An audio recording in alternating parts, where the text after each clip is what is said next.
और बीजेपी सांसद अनुराग ठाकुर प्रयागराज पहुंचे, जहां उन्होंने एक जागरूकता कार्यक्रम में शिरकत की। इस दौरान हमारी संवाददाता ने उनसे बात की, क्या कुछ कहा उन्हें सुनते हैं। तो हमारे साथ इस वक्त मौजूद है पूर्व केंद्रीय मंत्री अनुराग जी। अनुराग जी, आज दिल्ली का इलेक्शन का रिजल्ट आया है। पहली बात तो बहुत बहुत बधाई हो आपको कि 27 साल के बाद दिल्ली में बीजेपी वापसी की है, क्या कहेंगे? मैं दिल्ली की जनता का आभार प्रकट करता हूं, धन्यवाद करता हूं, जिन्होंने दिल्ली को आपदा मुक्त किया है और दिल्ली को एक बार अवसर दिया विकास की पटरी पर फिर भागने के लिए। जो विनाश की राह पर लेकर जा रहे थे वो आपदा वालों से मुक्त कर दिया, और जो डबल डेटिंग करने वाले थे उनका तो खाता ही खुलने नहीं दिया। और मैं ये कहूँगा, दिल्ली की जनता ने बहाने बनाने वालों को बाहर किया और विकास करने वाली भारतीय जनता पार्टी को लाए हैं।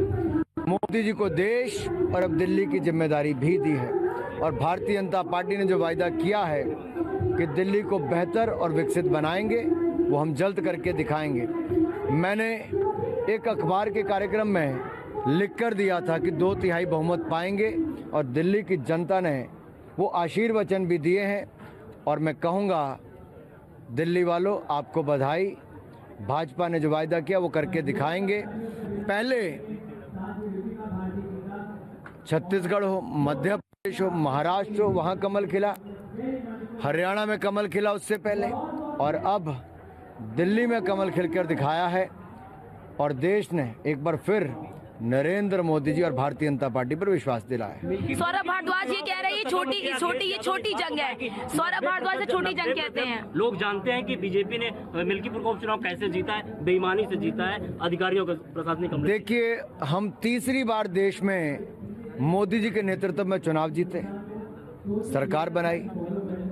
हमने तीसरी बार हरियाणा में भाजपा की सरकार बनाई, महाराष्ट्र में फिर एनडीए की सरकार बनाई, हमने उत्तर प्रदेश में दूसरी बार फिर सरकार बनाई, असम में दूसरी बार बनाई, त्रिपुरा में बनाई।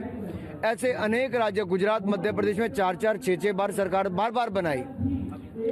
तो कभी ईवीएम पर ठीकरा फोड़ते हैं, कभी इलेक्शन कमीशन पर ठीकरा फोड़ते हैं। सच्चाई ये है कि देश की जनता ने बार बार विपक्ष को नकारा है, क्योंकि इन्होंने कभी अपनी गलतियों को नहीं स्वीकारा। इन्होंने कभी जनता ने इनको क्यों नकारा उसका चिंतन नहीं किया है, मंथन नहीं किया है। अभी भी विपक्ष को कहता हूं, ये जो आपका इंडी गठबंधन बना था, उसमें मैंने तब भी कहा था, ना नेता है, ना नीति, और नीयत में भी खोट है। और ऐसे रिश्ते जहां पे ना प्यार हो, ना समर्पण भाव हो, वो 7 साल क्या, 7 क्या, वो 7 महीने नहीं चल पाए। ये तो वही है, पहले प्यार हुआ, इकरार हुआ, फिर तकरार हुआ, बिखराव हुआ। अनुराग जी, सौरभ भारद्वाज ने ये कहा है कि हम छोटी जंग हार जाते हैं, बड़ी जंग हम जीत जाते हैं। इस चुनाव को वो छोटी जंग कह रहे हैं। अब मुझे नहीं पता, 3 बार लगातार 2014 में, 19 में और 24 में दिल्ली की जनता ने 7 की 7 लोकसभा सीटें भारतीय जनता पार्टी को जिताई। अब इससे बड़ी जंग वो कौन सी जीतना चाहते थे?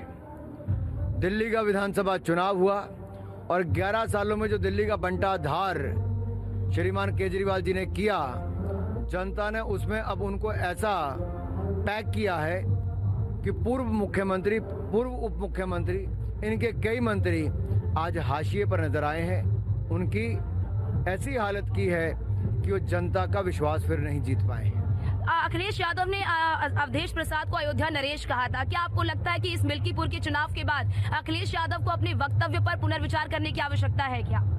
मैं इतना ही कहूंगा, जो अपने आप को भगवान राम से बड़ा समझना शुरू कर दें, वो शायद जिस गलतफहमी में थे अब उससे बाहर आ जाना चाहिए।